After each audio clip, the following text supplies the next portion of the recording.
almost a weekly, possibly sometimes a daily occurrence of a new threat from Donald Trump to put tariffs on Canadian products, this time concerning Canadian-made business jets made exclusively by Bombardier. Of course, Bombardier, a very big Quebec aerospace company that a few years ago got out of the passenger aircraft business, sold off its C-Series jets to Airbus. They're now flying as the A220, but it continues to make Global Express executive jets. Those are made in Mirabel in Quebec. Also, there's a factory not too far from Pearson Airport in Toronto where some of the wings are assembled there. In fact, the Prime Minister visited there last fall, took a tour of that facility. But now, Donald Trump, in a tweet last night, I'm going to read it to you, says, "The global aviation system runs on one sacred principle. Safety is not for sale. It is the one line that has never been crossed, where technical experts, not politicians, decide which machines are fit to fly." Until now, in a single late-night social media post, Donald Trump didn't just threaten another tariff. He took a sledgehammer to that foundational principle. The target, Canada's $30 billion aerospace industry. The weapon, the certification process itself. The threat was breathtaking in its scope. Trump declared the United States would decertify all Canadian-made aircraft, including the iconic Bombardier Global Express jets, and slap a massive 50% tariff on every aircraft imported from Canada. His reason? Not safety, not a technical defect, but because Canada's regulator has not yet certified the latest business jets from the American company Gulfstream. Let's be clear about what this means. Decertifying an aircraft is the legal equivalent of declaring it unsafe to fly. It's what happens after a catastrophic design flaw is discovered. It is the nuclear option of aviation regulation, and Trump was now aiming it at over 5,000 aircraft, from regional jets carrying American Airlines passengers to private business jets, as a bargaining chip. The aviation world froze. Industry analysts scrambled. Legal experts were stunned, because this wasn't just a trade threat. This was a declaration that the most sensitive, safety-critical process in global commerce could be hijacked for pure political leverage. At the heart of the technical dispute are Gulfstream's newest models, the G500, G600, G700, and G800. While the U.S. Federal Aviation Administration, FAA, and European regulators have certified some, Canada's Transport Canada has not yet completed its validation. This is not unusual. Validation is a sovereign process. Each country's experts review the data at their own pace. It can take months, sometimes years, of meticulous work. Trump framed this deliberate technical caution as an illegal act of economic warfare.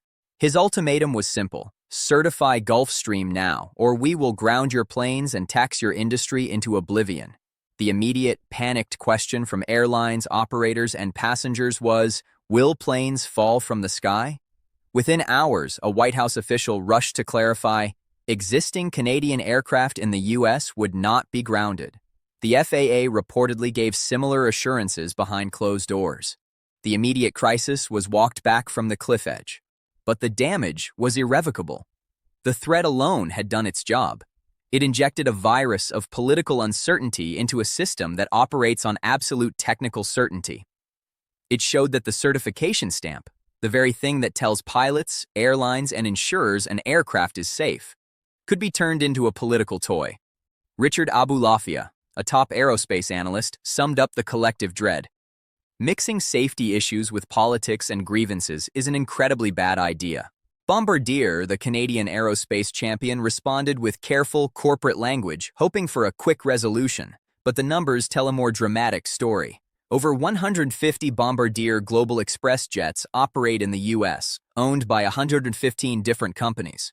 In total, 5,525 Canadian-built aircraft are registered there. U.S. airlines like Delta and American rely on Canadian-made regional jets for countless short-haul routes. The supply chains are inextricably linked. Bombardier itself employs about 3,000 people in the United States.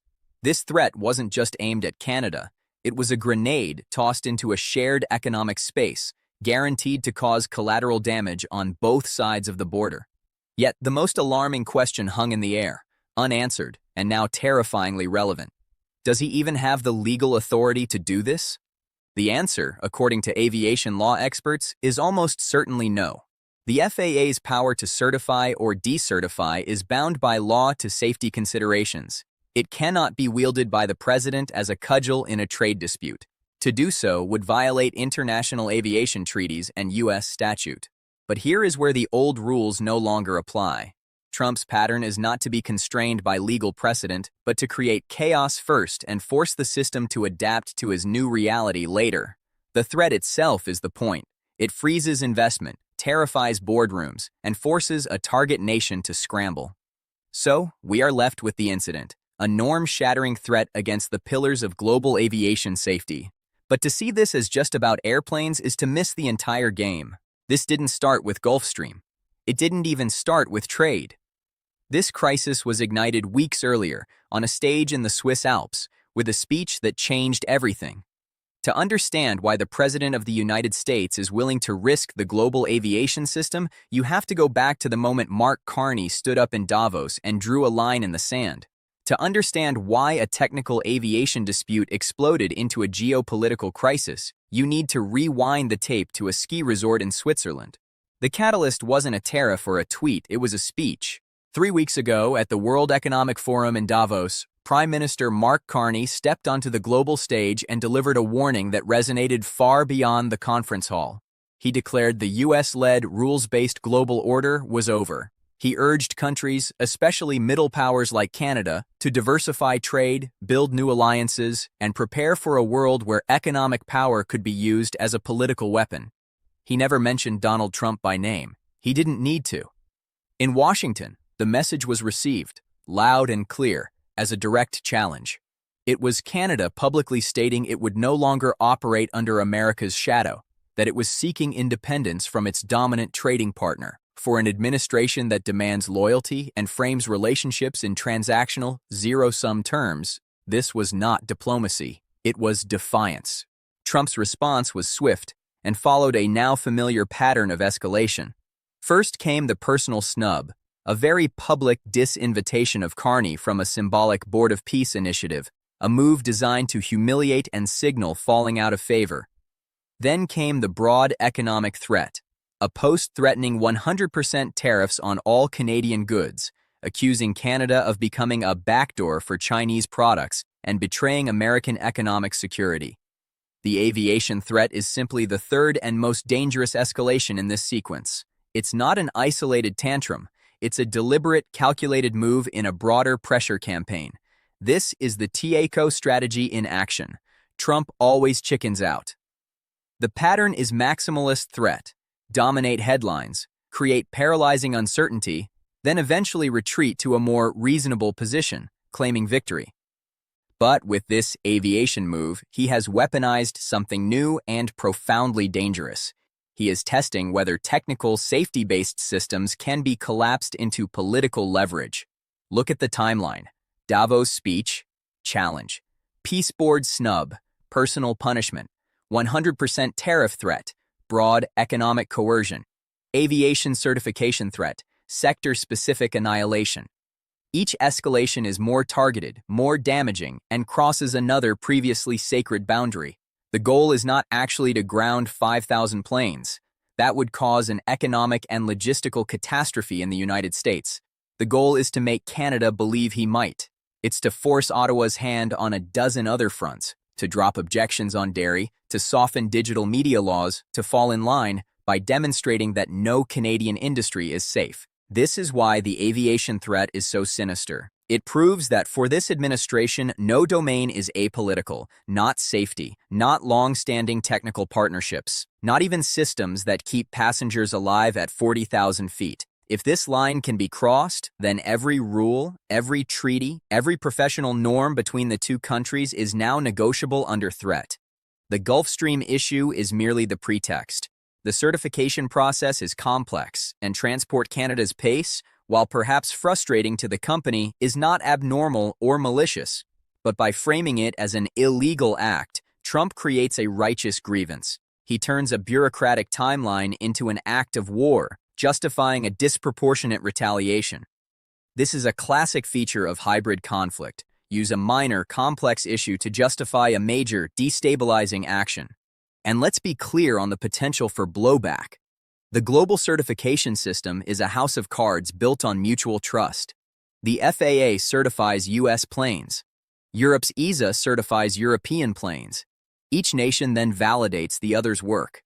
This mutual recognition is what allows a Boeing jet to fly in France and an Airbus to fly in Texas. If the U.S. president can unilaterally decertify aircraft for political reasons, what stops China from doing the same to Boeing? What stops the European Union from delaying certification of the next American jet in retaliation? The entire efficient system that has enabled the global aviation boom crumbles. Costs skyrocket, innovation stalls, and safety could genuinely be compromised as politics infects technical decisions. Trump is betting that Canada and the world will blink first. He's betting that the fear of this collapse will force Ottawa to certify the Gulfstream jets overnight and send a message of submission back to Washington. But this miscalculates two things: the legal reality and the strategic position Carney has spent months building. Legally, as experts have rushed to point out, the path for the president to simply decree the decertification of an entire nation's aircraft fleet is non-existent. It would be challenged in court instantly and almost certainly blocked. The FAA is an independent agency bound by law. Its career civil servants are not soldiers to be ordered into a trade war. Strategically, Carney is not entering this fight empty-handed. The Davos speech wasn't just rhetoric, it was the announcement of a plan. The recent friendly nation trade arrangement with China on specific goods, the aggressive Buy Canadian procurement policies, the push on critical minerals, each is a thread of a safety net. They are designed to prove that Canada can withstand pressure, that it has other partners, other markets, other options. The aviation threat, therefore, is not the opening move. It's a mid-game play, and it reveals a growing desperation in Washington's pressure campaign. The broader threats haven't worked, so now they are reaching for the most extreme leverage they can imagine. This forces a historic question onto the table, one that goes beyond trade and touches the core of Canadian sovereignty and global stability. When the world's most powerful nation tries to break the global system itself to force compliance, how do you respond? The answer will define the Canada-US relationship for a generation, and it's a decision Mark Carney must make now. The response from Ottawa did not come in a fiery speech or a matching social media blast. It came in the form of a deafening silence, followed by the quiet, unstoppable machinery of the state. Mark Carney and Transport Minister Melanie Joly did not dignify the threat with a public negotiation. There was no emergency press conference, no panicked phone call to the White House pleading for clarification. Instead, Canada's strategy became clear within 24 hours: ignore the political theatrics and reinforce the technical fortress. Transport Canada officials simply continued their work. Statements were issued, but they were directed at the aviation industry and the public, not at Trump. The message was one of calm assurance. All Canadian certified aircraft remain fully certified and safe to operate. There has been no change in their legal status. They reiterated that the Gulfstream validation process was ongoing, thorough, and based solely on technical data and safety considerations. This was a masterclass in diplomatic jiu-jitsu. By refusing to engage on the political battlefield Trump had created, Canada neutralized its explosive power. They treated the threat not as an international crisis, but as what it, in reality, was: a legally incoherent statement with no procedural pathway. They redirected the conversation back to the only domain that matters in aviation: safety and process. Behind the scenes, the work was more direct. Canadian diplomats in Washington, alongside Bombardier's substantial U.S. legal and lobbying team, began making urgent calls, not to the Oval Office, but to the U.S. Department of Transportation, to the FAA, and most effectively, to Congress. Their message was simple, factual, and devastating to Trump's threat. This is illegal. The FAA cannot act on a political whim. Any attempt would be tied up in courts for years. This hurts Americans. It would ground U.S. regional airline fleets, jeopardize thousands of U.S. aerospace jobs at Bombardier facilities, and destabilize the stock of major U.S. airlines. This destroys U.S. credibility. If America weaponizes certification, the global system falls apart, and Boeing will be the first victim of worldwide retaliation. This is where Trump's blunt instrument met the unyielding wall of institutional and economic reality. The International Association of Machinists and Aerospace Workers, representing over 600,000 U.S. workers, issued a blistering statement warning of job losses. Lobbyists for major U.S. airlines began contacting the White House in alarm. The very American interests Trump claims to champion were now mobilized against his threat, pleading for it to be withdrawn. Within 48 hours, the collapse began. The decertification part of the threat vanished from the discourse. Administration officials, now swarmed with concerned calls from industry and Congress, stopped repeating it. The story shifted to the 50% tariff, still severe, but a familiar, if brutal, tool of trade war. Even that began to falter under scrutiny, as experts noted that such a tariff on aircraft, a high-value product with integrated supply chains, would be a self-inflicted wound on U.S. aviation. Trump's dramatic move to hold the global aviation system hostage didn't just fail to get immediate Gulfstream certification, it backfired. It unified the Canadian political spectrum in outrage. It mobilized a powerful coalition of U.S. business and labor against the White House. And it exposed the strategy's fatal flaw. In a deeply integrated relationship, the most extreme threats are often self-deterring. The broader implications of this crisis are now crystal clear. First, the red line has been drawn, and then erased. By targeting certification, Trump demonstrated there is no limit to his escalation tactics. Canada and the world can no longer assume any arena is safe from political coercion. This fundamentally changes the nature of the partnership from one of predictable rules to one of constant, managed volatility. Second, Canada's response has become its strategy. Carney's calm, institutional, and legally grounded rebuttal is the only viable playbook. It involves fortifying technical sovereignty, reinforcing the independence and credibility of agencies like Transport Canada, activating U.S. stakeholders, letting American industry and workers fight Canada's battles in Washington's corridors of power, accelerating diversification, making the Davos warning a tangible reality by fast-tracking trade links with Europe, Asia, and other middle powers. The aviation crisis was a stress test of this new model. And in the short term, the model held. The system, backed by law and mutual self-interest, proved resistant to raw political force. But this is not a victory. It is a grim new equilibrium.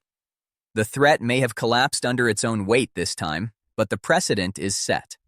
The specter of politicized certification will loom over every future regulatory decision. Investment in cross-border aerospace projects will now carry a political risk premium. Trust, the invisible fuel of the Canada-US relationship, has been severely depleted. Trump's move was meant to show overwhelming strength. Instead, it revealed a profound vulnerability. It showed that his most potent weapon, the shock of the unprecedented, loses its power when met with sober institutional resilience. Canada didn't beat the threat with a bigger threat. It dissolved the threat by reminding everyone, especially powerful Americans, of the real-world rules that even a president cannot easily break. The final lesson is for the world.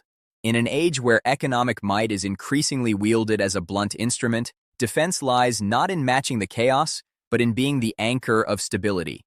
It lies in the quiet, unglamorous work of robust institutions, clear laws, and deep mutual economic ties that make aggression too costly for the aggressor.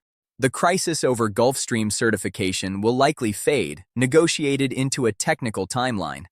But the tremor it sent through the foundation of the relationship will not. Canada has seen the extreme of the pressure campaign, and in its response, it may have just found its enduring defense, the power of refusing to play the game by the new, dangerous rules. For clear, fact-driven analysis of how Canada defends its sovereignty in an age of coercion, subscribe to Canada Today. Like this video, share it, and let us know in the comments. What sector will be the next target, and is Canada ready? Great.